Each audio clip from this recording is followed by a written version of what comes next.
Welcome to another OU Insider Under the Visor Sooners podcast powered by Riverwind Casino. My name is Brandon Drum, here with Parker Thune. Crimson Combine, whatever the heck that was. Visits, official and unofficial, that Oklahoma had on campus this past weekend. We're going to talk about that. We're going to talk about the transfer portal. Football and basketball. A lot of good things going on for Oklahoma, particularly in basketball, but there's potential good things going on for OU in the not too distant future when it comes to the transfer portal that opens up on April 16th. We're going to talk about that. We're going to talk about a lot of different things moving forward, what Oklahoma needs, what they don't need.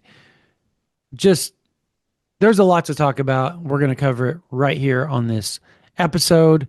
But first, we got to thank our sponsors. Parker, take it away. Yes, we do, and we probably shouldn't bury the lead because everyone on YouTube has taken notice of it by now. Yes, I am sunburned, folks.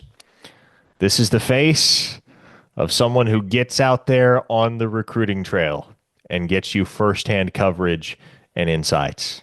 And it comes with certain perils, one of which is the possibility of sunburn. And that is what I incurred this past weekend down in Houston. But with that said, yes, a great shout out to our presenting sponsor, Riverwind Casino, which has been the Metro's premier gaming destination for almost 2 decades now. Nearly 3,000 electronic games, tables, games, bars, and dining options, as well as the best live music in the Metro. It's no surprise that Riverwind is always a good time. This pod also brought to you in part by Janiking, the greatest team to ever clean and a proud partner of OU Athletics. They deliver spotless results from stadiums to any size business across the country. You can check them out at janiking.com for unbeatable commercial cleaning services.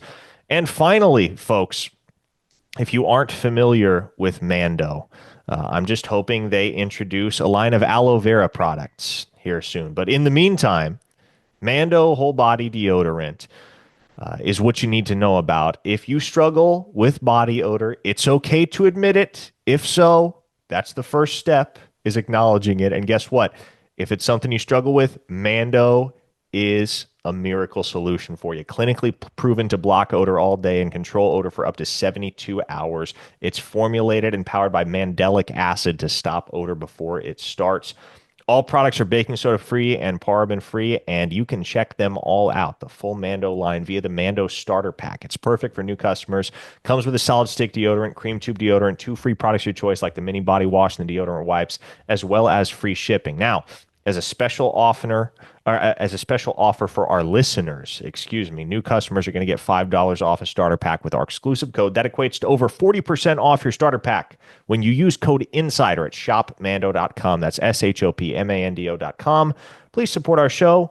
Tell them we sent you, smell fresher, stay drier, and boost your confidence from head to toe with Mando.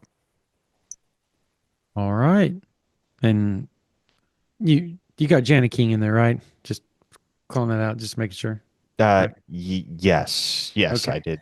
Yeah, there was a lot going on there. I got a few text messages in there. So, all right, first things first. Crimson Combine. Yeah, let's never do that again. Okay. I mean, right. I wasn't there. I had 7-on-7 in Tulsa. I defer to you, Parker. I heard it was awful. Yeah, and look, it's not something that should ever be repeated. And as I understand, having conversations today with a few different sources on the matter, Oklahoma's already starting to strategize as to what they're going to do in lieu of a traditional spring game in 2026, and it's not going to be the Crimson Combine. So it looks like this is going to be a one-off thing.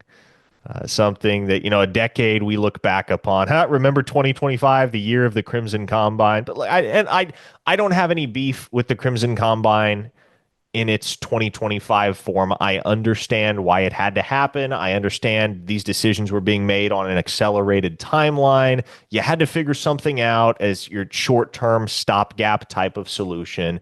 And so it made sense for this year.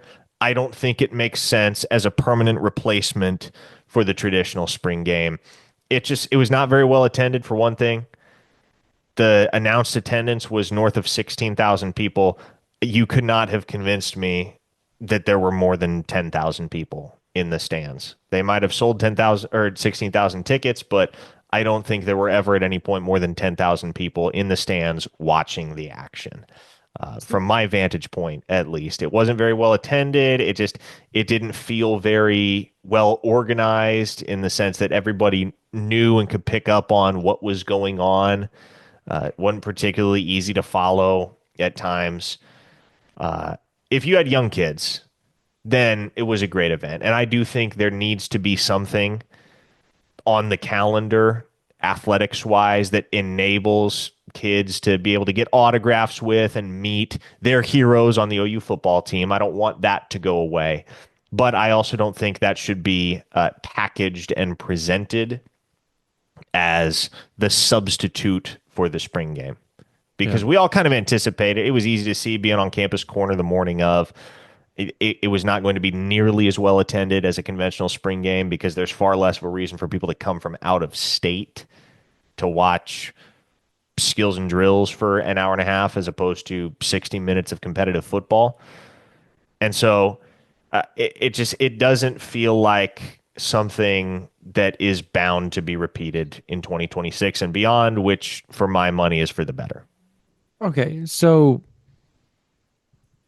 how what can OU do to replace that? I think that's probably the biggest question, right? Like if you were not going to have a spring game, I with the fact that Georgia had a spring game, right? Like you see the Clemsons of the world, you see at least Alabama having an open practice, and I know there wasn't a lot of people at Alabama either. That was a notable post by several outlets, right? But there was a lot of big name programs that still went through with the spring game, and Oregon and Dan Lanning has come out and said publicly, as long as I'm at Oregon, you'll have the spring game. Yeah. And I think, do you think that's something they revisit? One or two, do you think they do something like Oklahoma State with concerts, um, and then potentially a open practice on a Saturday, um, and then followed up with another concert that night? Like, how can they make this work if you're the University of Oklahoma and keep the fans happy? Because at some point you have to give back to the fans if you're going to keep asking for things. Yeah. Yeah, you do. And that's kind of the big concern here is you don't want to alienate the fans. You don't want to make them feel like they are outsiders to the program because Hmm. they don't have enough money or enough status, right? And so I listen, I would like to just bring back the spring game. To me, portal tampering is something that everybody in the country deals with, and it's something Yeah. at this point that everybody engages in, right? And Yeah. so does it really create a competitive disadvantage for you if you're playing a spring game? I just putting that sentence out there, I feel like I hear that and I hear it coming out of Lincoln Riley's mouth, right? I know. Competitive disadvantage. Like, no, no, there's a reason why so many of the big time programs in college football, Oregon, Tennessee, Ohio State, in the face of all these cancellations at Oklahoma and Nebraska and elsewhere, are still doing a spring game. And it's because it's great for the fans, it's great for the alumni, especially the football alumni. It's something that's, smack dab in the middle of the drought that is the off season, the football drought that is the off season, for people to kind of congregate in your college town, in your venue around, and Hmm. be able to witness some real football again. And so, if I am Brent Venables and I'm Joe Castiglione and I have the authority to make that call at the University of Oklahoma, I'm just reinstituting the spring game. That's I'm simple. Just spring game. I yeah I feel like it's being overthought a little bit by some of the athletic departments across the country. And especially now with OU having Jim Nagy at the helm, right? Where you don't even really have to tamper because the agents are going to come to you Yeah. because of all the relationships you've built over the years. I don't think there's much to be afraid of. That's fair. That's really fair. So, having said all that, like, do you think a concert or something of that ilk could help boost? I work hand in hand. Like, there's got to be. I mean, Kings of Leon. It's so simple. You get the Kings of Leon to hold a concert and help with NIL. They would do it. Yeah. Die hard to the core. So I think that would be interesting. Two, who stood out? Like you still got to see a little bit. So who stood out of whatever you saw No, or I, I, didn't I see? really don't even want to play that game, Brandon, because Fair it's enough. just they're I wasn't genuinely there. I'm good. asking, man. I wasn't No, there. and I don't know. I understand why. Like and trust me, you're digging for anything. I'm digging for anything to Yeah. give you in terms of actual insight coming out of the spring game. You want to know my one candid takeaway? The kicking game is not where it needs to be right now. There you go. Boy, that is scary. And if you remember the 2022 season, I'm sure I don't have to Cost you. remind a lot of folks how many games Oklahoma lost in part because of poor special teams play. You're 11 All of and those 2 types of if they just kick issues, field if they goals. are present, they get magnified in the SEC. You remember the Auburn game last year, right? Where Towns Magoo misfires on 3 field goal attempts. And that's a major reason why Oklahoma was able to escape down in Auburn with one of their only 2 SEC wins. So Yeah. you got to have that situation figured out. I was not impressed at all with Austin Welch. He looked erratic. Liam Evans, I believe, made 4 out of 5 kicks, so better, right? But still, I think I was told earlier today, even he has had some struggles Mhm. this spring, and that's partially due to the But fact some that people with the lights on and the people in the stands, they don't flinch and they get better. yeah, Maybe that's Liam Evans. yeah. Well, and I was also told that it does partially have to do with some things that they're working out with the whole snap, hold, kick sequence. Like the holds aren't super consistent right now. They have a new holder. It's Jacob Ulrich, the new punter. Vanna Anderson is the returning long snapper, right? So at least you do have one cog in the machine that's done it Mhm. before for the Sooners. But even so, there's a lot that needs to get cleaned up, and Holding is not hard, Parker. there were It's some not. really bad kicks on Saturday. Some really bad kicks. And I, so, I'm trying to wrap my head around the holding issue here, and I get it. That it plays a part into things. I held for 4 years, 5 years of my life actually. Um, as long as you're not, and I put this on the message board too, as long as you're not Ray Finkling the kicker with laces in, and a lot of times that doesn't bother the kicker, as long as it's on firmly on the tee and you're not pressing down too hard, and you're not straight up with it and then have a little bit of a tilt. Just it doesn't even have to be big. Maybe like even like at 10 degrees, right? Like it doesn't have to be much. You should be able to, and a lot of guys don't use tees, so they just place it on the ground. It's not that hard. It really isn't that hard. So if you're having issues with the holder, let me tell you something. You got problems there and probably not the kickers because holding isn't hard. mhm. It's inside hand. It's really simple. I don't know how to even describe it, but there's a certain way you sit. Um, anyways, I'm going to bore people with that type of talk. But the long story short is, if like you said, 11 and 2, you're 11 and 2 in 2022 if you just have a field goal unit. Um, you cannot have that issue. And you saw, I still can't get over the Magoo part being the last name of the Auburn kicker, just because Mr. Magoo was a blind cartoon when I was growing up. Do you know anything about Mr. Magoo? Am I that old? No, I do not. I do not know Fair enough. anything about Mr. Magoo. You are just that old. I'm Thank sure you. Steely could Still, he's reminisce older with than you on me. I know he knows because it was before my time. I was on the tail end of Mr. Magoo, and it was like reruns. So, anyways, um, so that's all of the Crimson Combine. All we really want to talk about when it comes to that.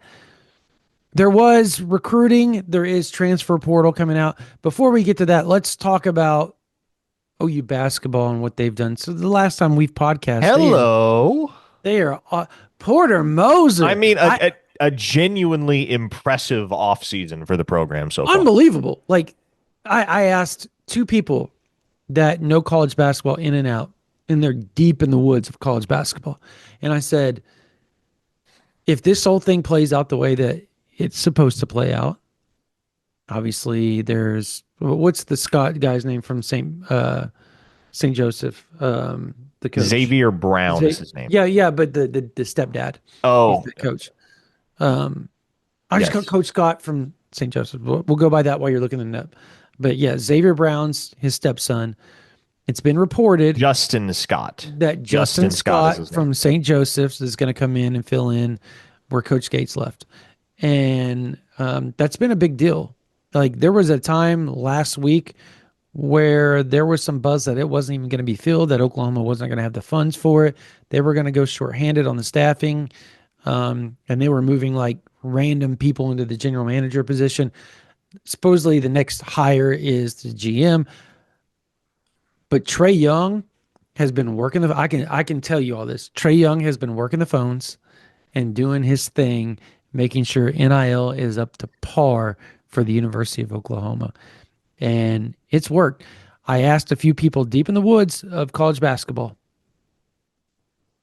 what does this roster look like if they get a Xavier Brown added on to what they've already got? And I quote, two people came back, Sweet 16 roster at minimum. I don't want to get my hopes up. They said they did follow it up and said they need to find another post player Yeah, they do. to back up Wiggy. If they can find just a serviceable post player to back up Wiggy that can do the things that need to be done in the SEC and it not be too big of a drop off, that's why they said it's a Sweet 16 roster potentially. Mm-hmm. And these people like no, yes, they know basketball very, very, very, very well. And one of them or two of them are, let's just say, programs around the country that have been very successful over the last few years. So, um, interesting, Parker. Porter Moser looked like he was on life support. And now it looks like they're turning into one of the better rosters in the SEC. No joke. I mean, What? that's an upper echelon roster as of now. Like Crazy. that's a roster that feels ready to contend, Yeah. ready to legit contend. If you don't get a backup for Wiggy, you got problems. Yeah, you do, and that's going to be the Achilles heel, Yes. as it has been for Porter's teams in the recent past. Yes, it has. Kai Rogers, is he going to be ready to be a rotational piece right off the rip when he gets to Oklahoma? I mean, it's possible. Mm-hmm. Probably not something you want to count on. Need another veteran. Need another veteran presence on the interior, preferably a true center, because Tay Davis is going to be your power forward, and he's going to be a dang good one. Yeah. If Wiggy is your starting center, I don't think that's the worst case scenario, but if you can upgrade from that, I think you do it. I don't want to butcher the name, but I'm going to try. Um, Ugona Onyenso. Yeah, that guy. Is I that how you remember him. pronounce it? I remember him. Ugonna Onyenso, yeah. I have to pat myself on the back on that one because I usually butcher names. That's a tough one to Oklahoma pronounce. was involved with him a couple years back because didn't he transfer originally from St. Bonaventure? I thought it was it not Kentucky? I'm thinking of somebody else. You're right. It was Kentucky. It was Kentucky, and then he went to Kansas State. Yeah. Oklahoma was involved with him the first time around when he got in the Mhm. portal and wound up at Kansas State. He is back in the transfer portal. Mhm. That would be nice. I mean, what would be really nice is if the buzz around Brandon Garrison became true and he Oh actually my hopped in goodness.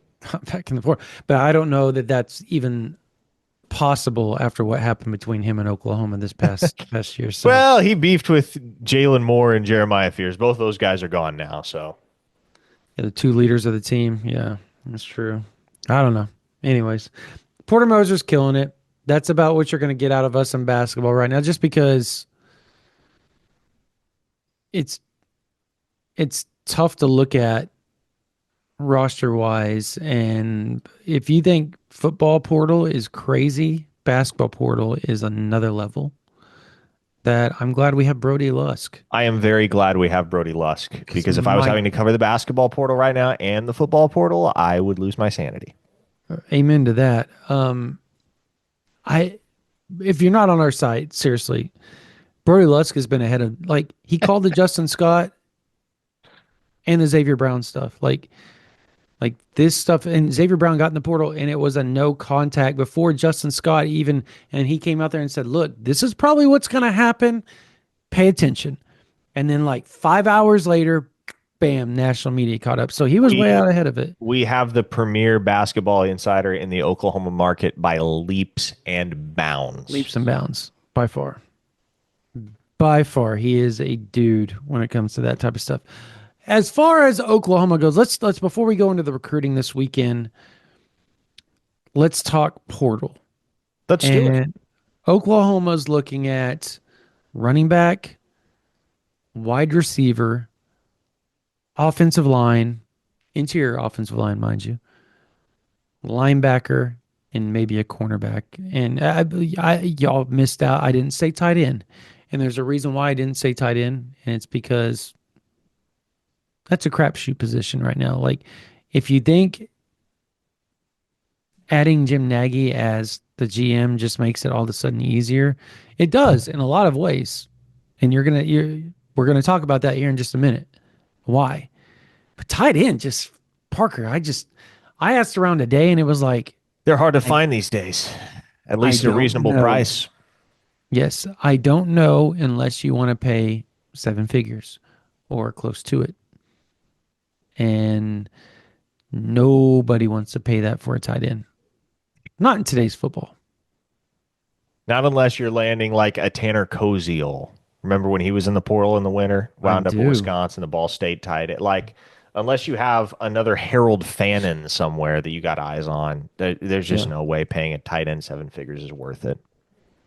It's I don't know that it's worth a period, but sure.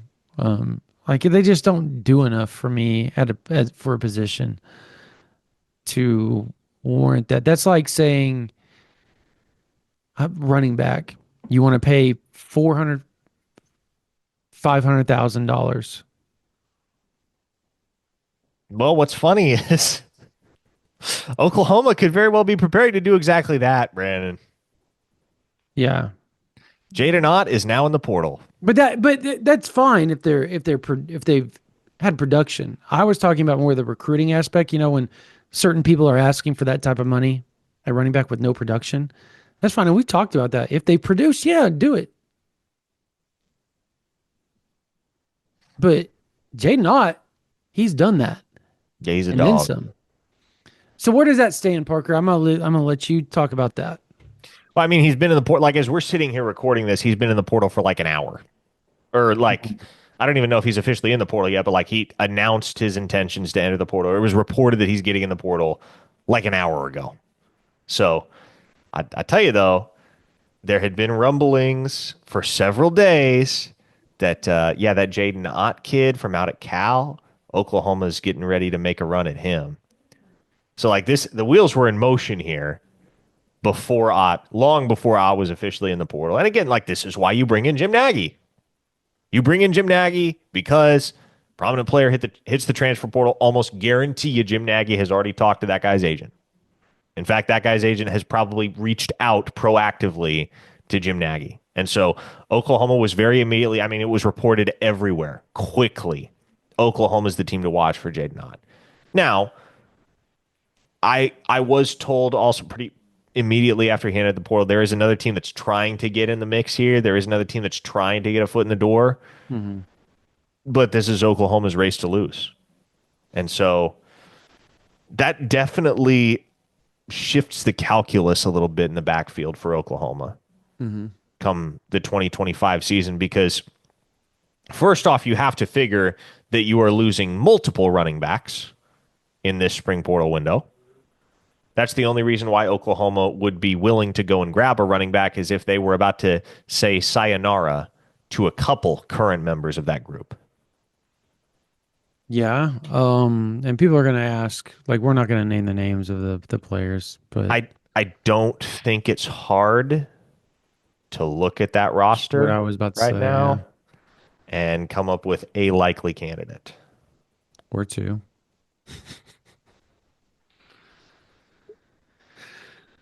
Um, so let's say they get a Jaydn Ott.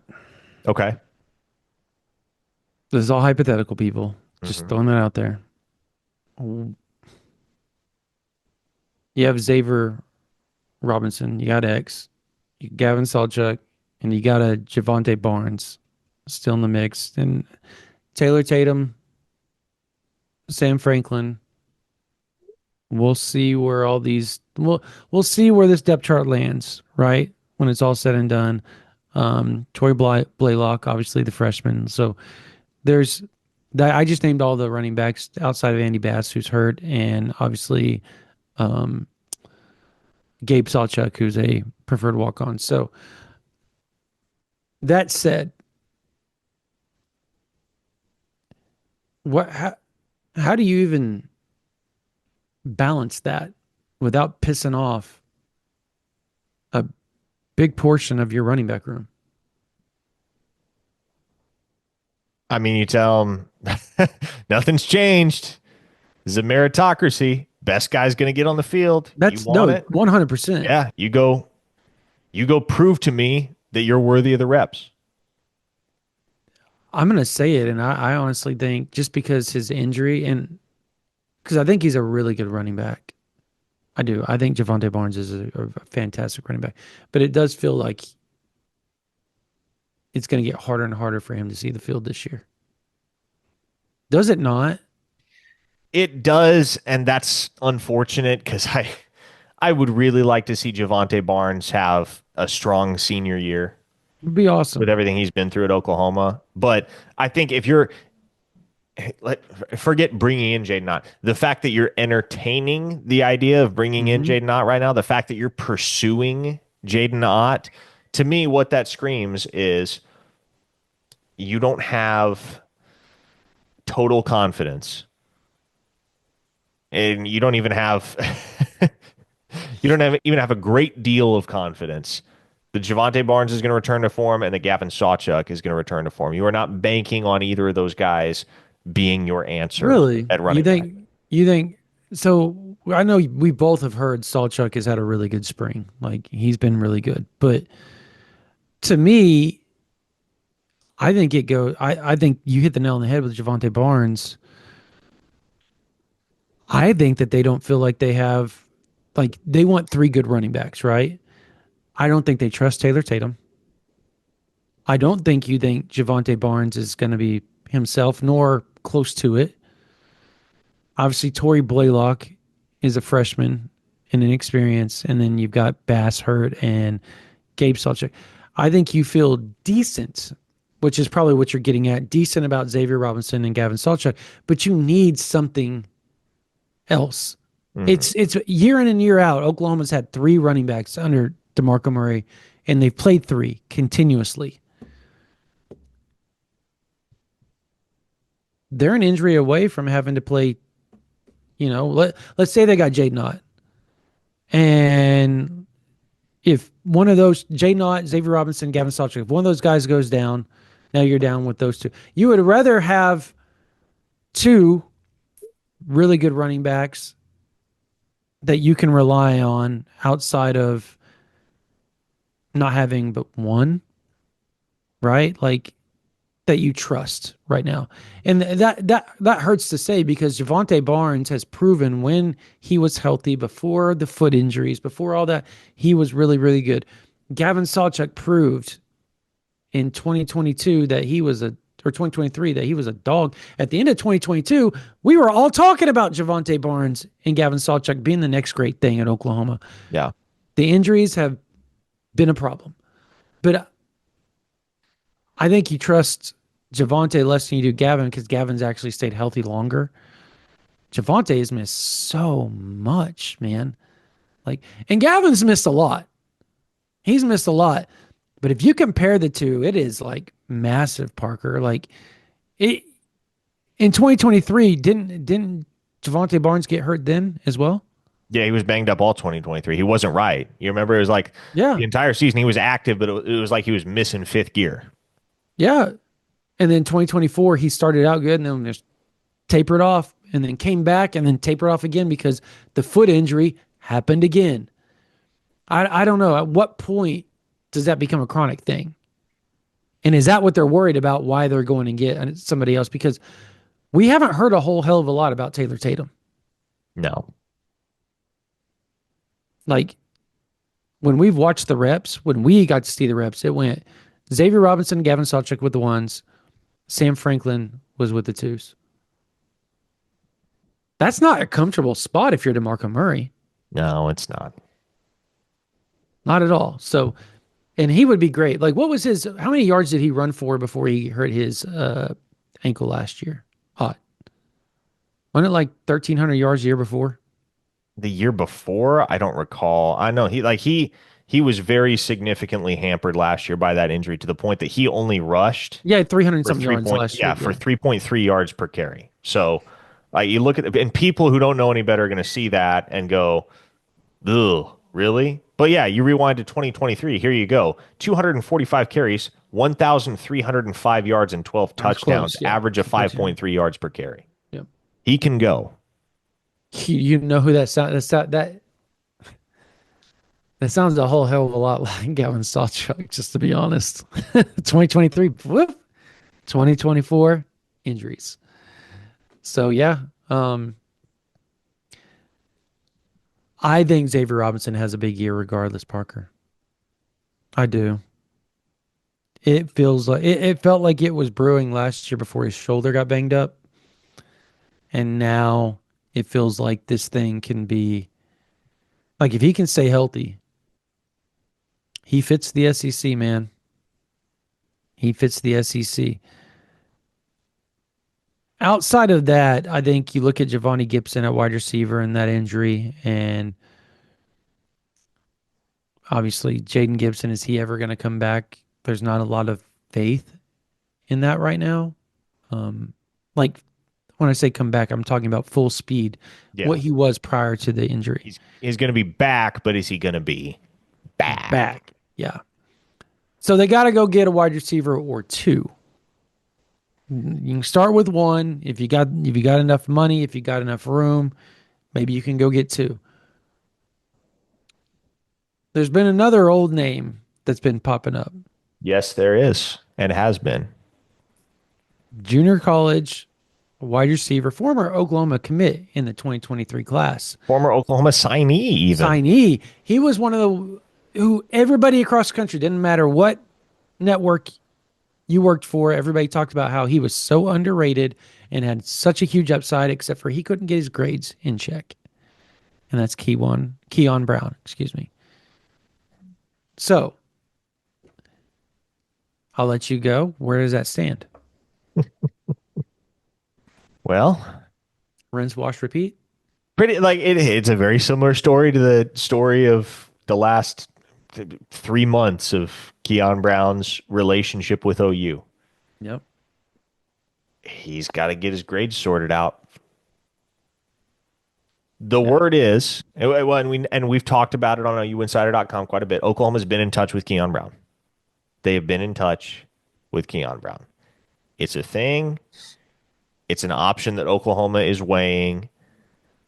The issue is, much as Keon Brown's grades prohibited him from enrolling at Oklahoma the first time around, he didn't qualify academically. Mm-hmm. Here we are 2 years later, and the grades are still an issue. That's the only issue. I mean, Keon Brown, the football player, is and has always been a freak, right? Like there is no doubt whatsoever about that. But Keon Brown, the student, it's a very different story. It's what prevented him from being able to end up at OU the first time around. It may be what prevents him from being able to end up at OU the second time around. That said, Brandon, if they can work this out, it's going to happen. Like if Oklahoma decides not only do we want Keon Brown, but we can jump through all the requisite academic hoops with Keon Brown's going to jump at the opportunity to be a Sooner. Have that on Yeah, pretty good authority. So, yeah. does it come I've together? We all wait and see now. I've heard similar. I think the biggest question for me, and probably for a lot of OU fans, is how does that replace what Giovanni Gibson was gonna be? And you say gonna be because it's like predictive and predicated off of what we saw and heard about Giovanni Gibson in the spring. And I talked to somebody tonight that was just still just torn up about Giovanni Gibson's injury. Just said that hurt more than even people know, because they thought he was going to be that good, that good. How does Keon Brown fit into that? And I honestly, he was really good at, you did a really good JUCO, right? Like fantastic. Just you don't know, man. Like you don't know. Like, is he Hmm. going to fit into this culture at Oklahoma? Is he going to buy in to what it takes to to to become what Giovanni Gibson could have potentially been and what everybody thought he was going to be?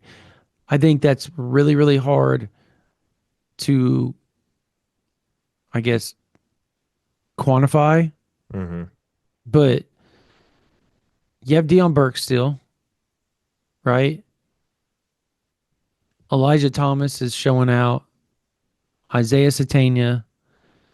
Um, who else am I missing here? Keontae is playing pretty well, or played well before he got injured. You got Zion Kearney, you got Manny Choice, you got Ivan Carrion.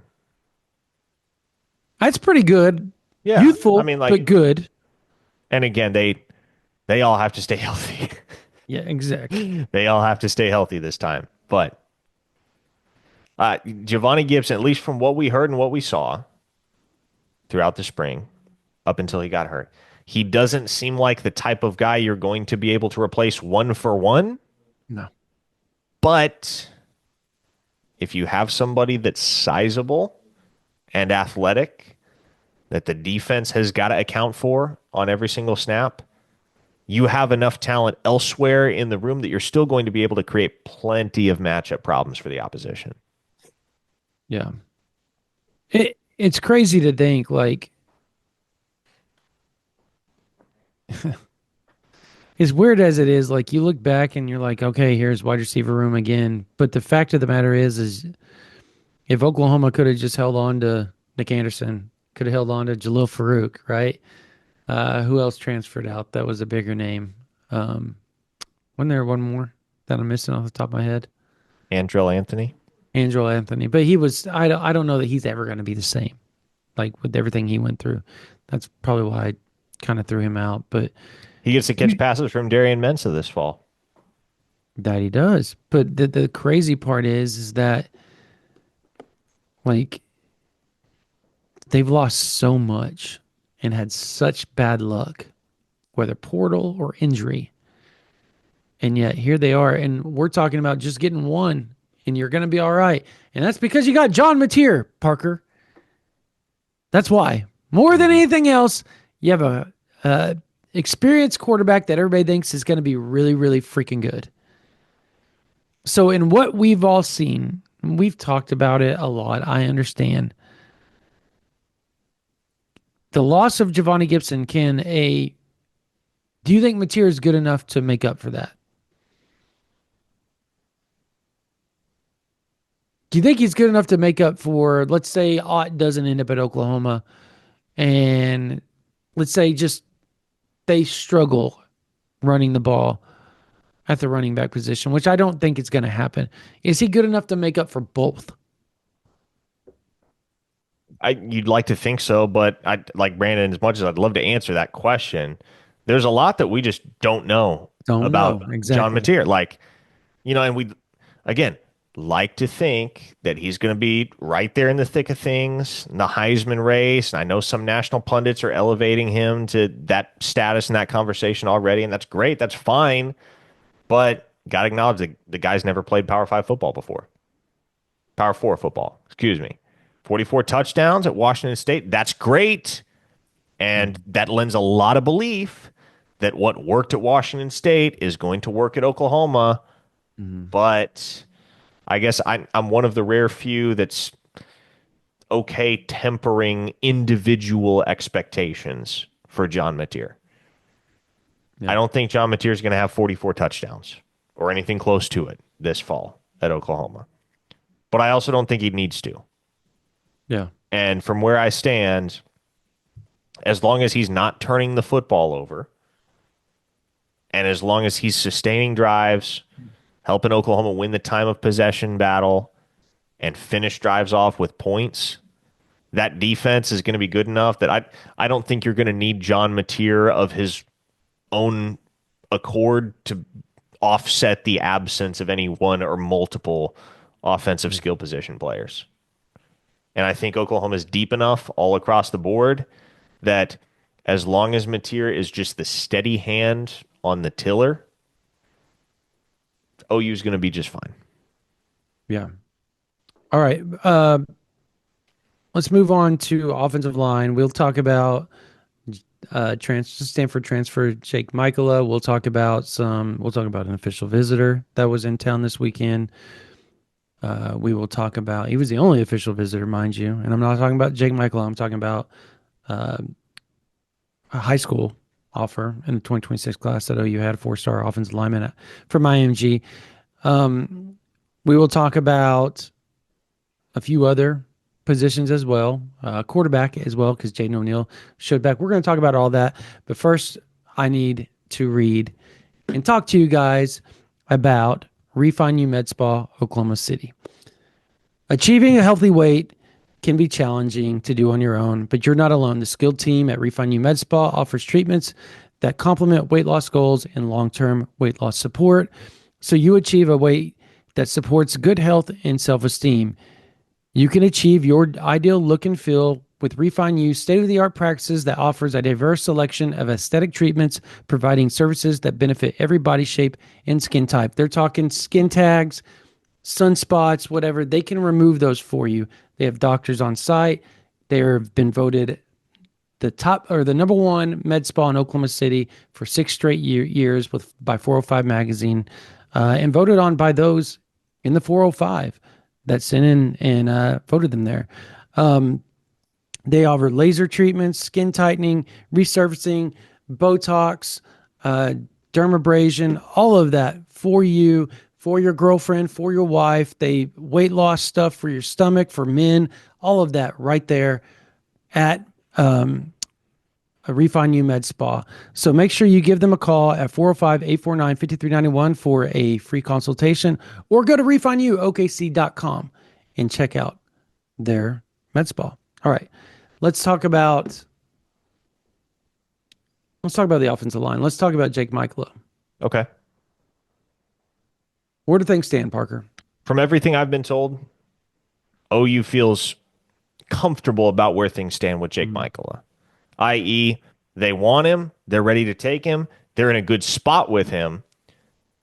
But if things were to turn left for one reason or another, money being the most obvious of said reasons why something could turn left in the waning hours, Oklahoma would be willing to just go ahead, say, all right, we're walking away, and explore other options when the portal window officially opens on Wednesday. But I like where Oklahoma sits right now with Michaela. Again, I don't want to sit here and say it's a done deal because it's not, but it looks like Oklahoma is in pretty strong shape to make their what would be their one interior offensive line add in this portal cycle. So I brought this up to you naturally off air, and I want to talk about this on air because we didn't really dive too far into it because we were trying to get this podcast started up. But why not just move Jake Taylor to the inside? Like you feel really good about tackle, obviously. Yeah. So why not move Jake Taylor to the guard? That way, look, it alleviates some issues that you have. He's better than some of the guards that you have on, at least in our opinion, right? He's better than some of the guards that you have already. So why not just let him give it a shot? If you're going to take somebody that may not come in here and start anyways, why not move him over? Somebody that knows the system, has been practicing with the system. The rest of the offensive line has some sort of cohesiveness with him. And then it allows you to have Vici Wewu continue to be your backup center. And if, God forbid, your leader Troy Everett goes down, you move Fabici to center, you have a Jake Taylor to throw in there as one of your other guards. And he's got a lot of experience on top of it. I guess it saves you money. You can go throw more money at a tight end, at a linebacker, at a running back or corner, whatever you need. Am I crazy for thinking that should be maybe Jim Nagy knows more than I do.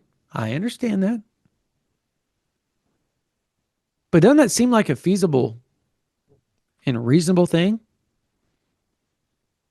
I concede that it does. Yes. I mean, what's your thoughts on it? I think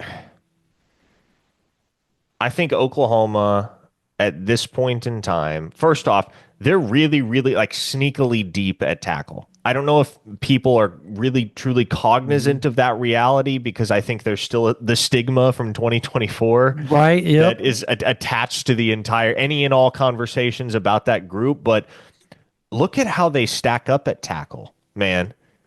Jacob Sexton, Michael Fasusi, Derek Simmons, Isaiah Autry Dent, Logan Howland, Luke Baklenko, Jake. Like they're deep at tackle. They are legitimately deep at tackle. Very. And so I agree. Like if Jake Taylor, quite frankly, is going to crack the rotation for Oklahoma, if he's going to see the field in 2025, it's almost going to have to be at guard Hmm. because I don't think it's going to be either of the tackle spots. I think Jacob Sexton has a pretty firm grasp on that left tackle job. And if Derek Simmons continues to operate along his current trajectory, he's going to be your starting right tackle. If not, I think Isaiah Autry Dent is going to be ready to slide into that role. I like Isaiah Autry Dent a lot. He That had kid's a. going to be really good. That's all we heard last year is when he gets a chance, he's going to be really good. He has been very, very impressive running scout tackle for whatever they were doing, shutting it. Like he and R. Mason Thomas went at each other quite a bit. And you hear the Jake Sexton stuff. People hear that name and they go, "Well, I remember what happened last year." Do you also remember when he was healthy in 2023 that he was so good that they didn't even try to bring back Tyler Guyton? I do recall that. Yes. Like they felt so good about Also, Jake like, Taylor or Jake Sexton, they didn't bring him back. First rounder, mind you. what does it say about true freshman Isaiah Autry Dent that he's holding his own against R. Mason Thomas on the practice field? One of the best edge rushers in the SEC. It's impressive. And Yeah, yeah. yeah. Give me some of that Isaiah Autry Dent stock, please. So like you said, like I've said, like they're so deep there. And Jake Taylor, speaking of our Mason Thomas, has been in practices, and we talked about this is one nugget I'll give you guys from the team notes that I put up the other day. This is the stuff that you'll get on OU Insider, by the way. Like this is the stuff. So we're talking to a couple sources actually the other day, and they told me that if Jake Taylor or Jake Sexton is going up, our Mason Thomas automatically is going up. Like without question, it's happening. If and vice versa. So like, and they're going to train together. Like Jake Sexton has done such a good job against our Mason Thomas this spring that they're going to work with each other and try to make each other better all off season, like hand in hand. Like if they go train here, both of them are going. Like that's how deep it is. And so you gotta love that if you're an OU fan. Like, dude, that's awesome. One of the best edge rushers in college football is helping out your left tackle protect John Mateer. And at the same time, your left tackle is helping out one of the best edge rushers in college football to get better and learn why he's beating him some of the time, right? Like, and a lot of times, Jake Sexton is winning these battles.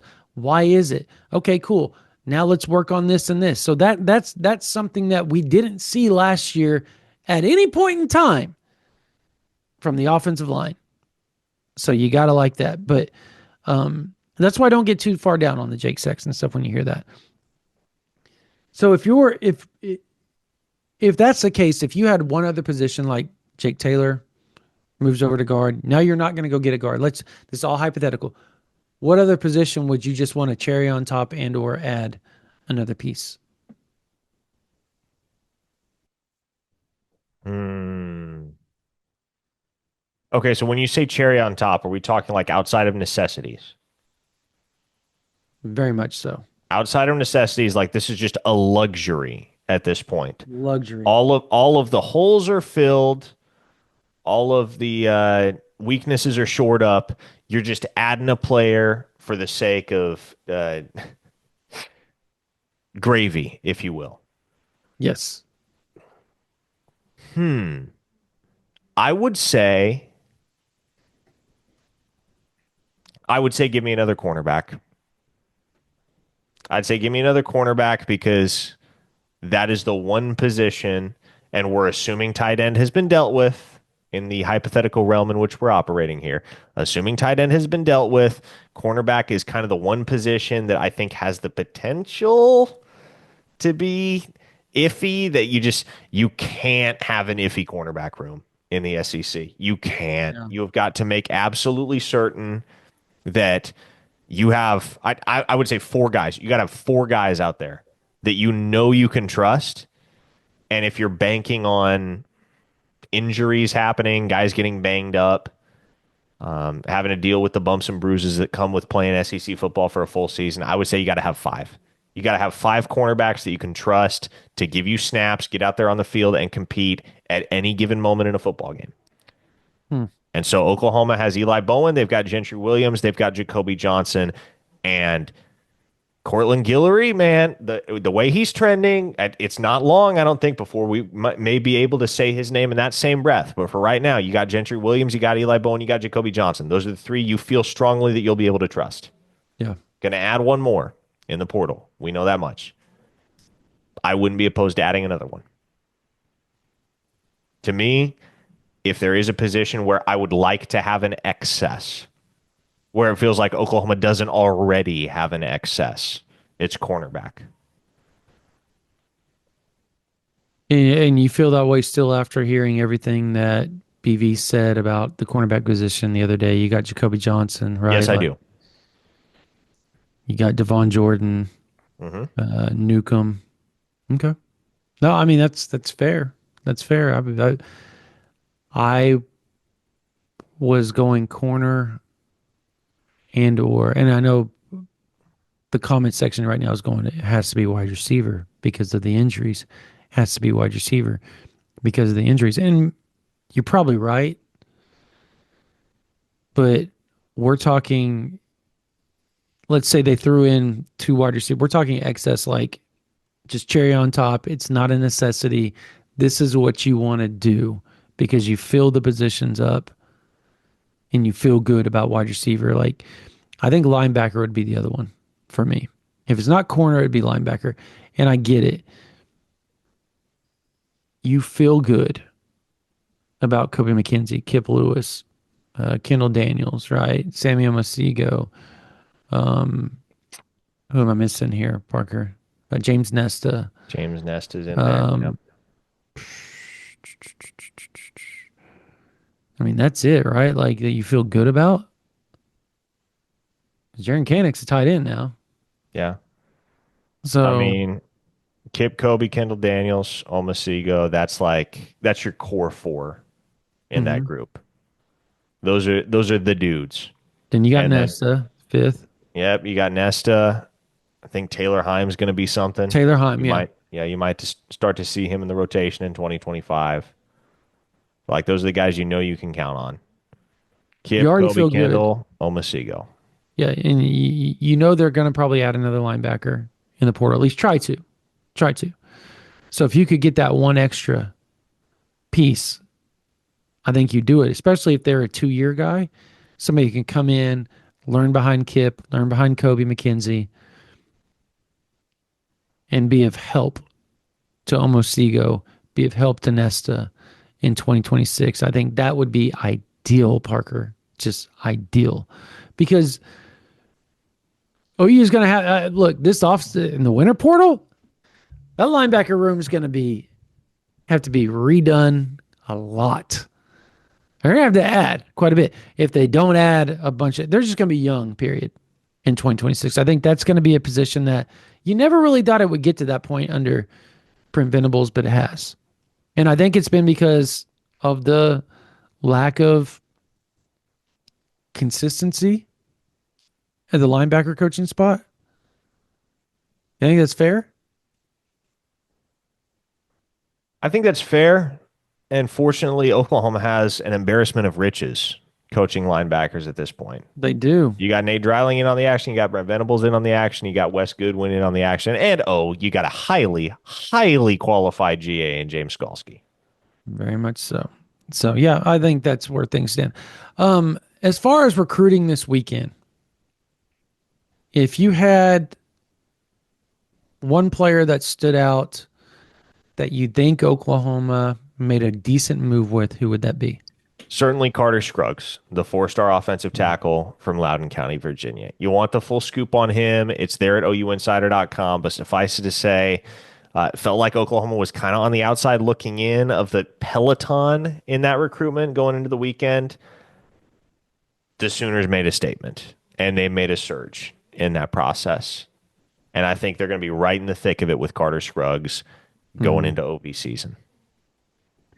Yeah, I'm gonna just because he was on an official visit, I'll say Brett Collage out of IMG Academy. Look, I don't think Oklahoma ends up with him, but there was a point that he wasn't even on the freaking radar, Parker. Mm-hmm. He was offered, but when we found out he was taking an official visit, we were like, what the heck? And from the sound of it, just talking to sources, I haven't specifically spoke with Breck, but talking to sources, they feel like they made a jump and feel like they're going to be in play. And that was the words that was used to me, in play, throughout the rest of his recruitment. The unfortunate part is they were his first official visit, and it was in April. A lot of times, you usually don't end up with those guys nowadays. It's usually the last man standing, and that's why you wanted that June 6th, 13th, 20th. Those are why you want those official visits. You don't want to be the May, you don't want to be the April visit. Now, having said that, I also think that Bill Beatenbow has proven over the last 3 cycles that dude can freaking recruit. And after everything he's been through, like now you're starting to see that, right? Like, because the youthfulness, the depth of the offensive line, it was super young last year and it cost Oklahoma. And we told you, but hey, take your lumps in 2024 because 2025, 26, 27 is going to be really awesome because of how well he's recruited. And now you're starting to hear that from everybody, not just us. You're starting to hear it from people, national pundits, like, oh, his offensive line might be pretty freaking good. So, you got to see it first. Want to see what they do against Michigan. But I think they made a move with Breck. Just unsure that it's going to be enough. As far as quarterback goes, Jaydn O'Neal made it back to campus. I've talked to people in the O'Neal camp. I've talked to people in the OU camp. The OU camp, I know everybody wants to sit here and say they want Bo Bentley, they want Bo Bentley, they want Bo Bentley. And a lot of OU fans seem to feel that way. Arbuckle spent the whole day with the O'Neills. Sources I talked to at Oklahoma said they tried everything they could to show how much they want him. You talk to the O'Neal side of things, and it's getting better. It's getting better. O'Neal has a throwing session on April 28th. Oklahoma, Georgia, Arizona, Florida State will all be there. And Auburn, five. All five of them will be there.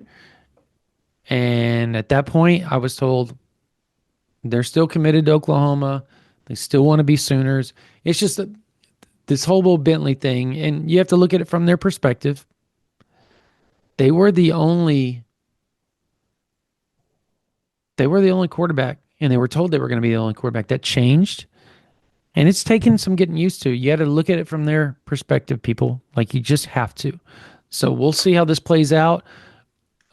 He still has his official visit to Oklahoma on the 20th, which Oklahoma will be the last official visit as far as things stand right now for Jaydn O'Neal. So still in the class. They have no intentions of decommitting right now. I've asked that. So they have no intentions right now. Doesn't mean it won't happen down the line. They just have no intentions right now of decommitting. They want to be Sooners. We'll see where it goes. We'll see what happens with Bo Bentley because Parker, I asked a source, a very, very good source at Oklahoma, how they felt. And they said, everybody keeps saying that, and I'm quoting them, everybody keeps saying that we're getting Bo Bentley. And they said they're not so sure about that. They just are not so sure about that. So we'll see where it plays out. I think Arbuckle's smart enough that, let's say O'Neal decommits and Bo Bentley doesn't end up in the class. He's smart enough. He's probably has some other pieces waiting in the wing. You would have to think that. Like, I don't know that for sure, but you would have to think that he's not going to end up empty-handed. I just can't see that happening one way or the other. Not at Oklahoma. Portal's going to be hard though, and we've talked about why. So, is there anything else you want to discuss? How was that Under Armour, real quick? How was the Under Armour? Oh, it was fine. Yeah. Not a whole lot of OU guys there. Mm-hmm. Toa Katoa was there, the four-star interior offensive lineman Brewster. from Euless Trinity. Jalen Brewster was there. I'll have an article coming on him at ouinsider.com. But he was up at the spring game on Saturday, down at UA Next in Houston on Sunday. Katoa's recruitment is interesting. Down to three, right? SMU, A&M, Oklahoma. That feels like a true undecided going into OV season type of recruitment. I lean SMU right now. That's I what think SMU is where the safe money is, but I genuinely do not think he is going into OV season with a firm idea of which school he's going to pick. There's a lot to be decided in that race come OV season. I think what you hope is if you're Oklahoma is that he doesn't shut it down immediately following the SMU OV because that possibility is on the table. They get him on campus a month before his OVs to Oklahoma and Texas A&M. So that's a lot of time. That is a lot of time in between OV number one and OVs number 2 and 3. So if you can get through the SMU official visit and he doesn't shut it down and lock in with the ponies, then June 6th through the 8th rolls around, you got a pretty solid shot, especially because he has been a high priority for Bill Bedenbaugh for a long time. Okay. Well, Jalen Brewster, man, I think that's gonna be something that is a done deal just because he's a 27 guy, man. But I talk to him a lot and have. Um, he feels like he's always repping OU every time I see him with the gloves and everything like that. And he tries to make it to OU as much as possible. But doesn't it feel like he's going to explode at some point? Yep. Which is going to make it very, very hard. It'll get tricky to hold a lead there, but I do think Oklahoma's in the lead there. I agree. All right.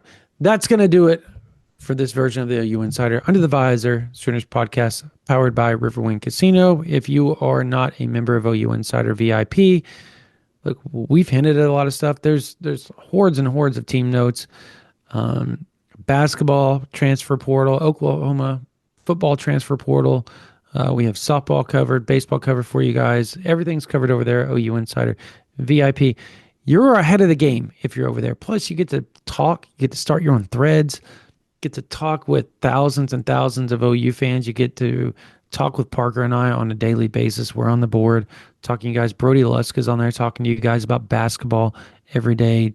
Jesse, when it comes to softball, like this whole thing, like it's a machine, man. And we would love to have you guys join us on that machine. $9.95 a month, $99.95 for the whole year, and it's worth it. It's a Starbucks coffee. You get us for 1 month for Starbucks coffee, $9.95 a month. $99.95 actually is a really good deal for a whole How year. many That's 12 pumps of months. espresso are you putting in that Starbucks coffee? Dude, coffee's crazy. It's $8 for just a regular. I like a cinnamon dolce. You guys can make fun of me. It tastes amazing. I'm a big cinnamon guy. But I just am. I always have been my whole life. Cinnamon sugar is like one of my favorite things in the world, but it's really not. It's called cinnamon dolce. It's really good. I get a regular, and it's like 8.20. So like just for $1 more, you get OU Insider for a whole month. It's pretty awesome deal. Or if you are a student and you have a .edu email, we've had Liberty, Texas A&M, Oklahoma State, USC, Colorado, Purdue, University of Florida, University of Georgia. I'm just naming Tennessee, William and Mary. Trying to think. There's just a bunch of different universities or kids, OU fans at these universities that have hit us up at OU Insider or OU Insider at rivals.com, our email, and they said, hey, we want that student deal. Please send us that promo code. And I said, cool, you did it from your .edu. You sent us an email. I'll send it back to you. They get OU Insider for $11.95 for the whole year. It is a hell of a deal, and it can't be beat. I promise you. We've probably had 700 students, if not more, take advantage of that. Worth it, worth it, worth it. If you are a military member, active duty, you have an active duty military email, again, OU Insider at rivals.com. We send you similar promo code, $11.95 for the whole year. We love our active duty military. Just send us from your active duty military email, hey, I want that promo code. Boom, we'll send it back to you. So .edu, OU Insider at rivals.com. We'll send you a promo code for $11.95 for a whole year. Active duty military email, OU Insider at rivals.com. Send us, say you wanted the 1 year promo code. We'll send you that. Boom, take care of you guys. If you struggle with finances every now and then, we will help you. We'll try to help you as best we can because we want Sooner fans on there. So we'll do what we can when we can. If you guys want to join, give us a shot. OU Insider at rivals.com. All right. That's going to do it for this version of the OU Insider Under the Visor Sooners podcast powered by Riverwind Casino. For Parker Thune, my name's Brandon Drum. You guys have a blessed day.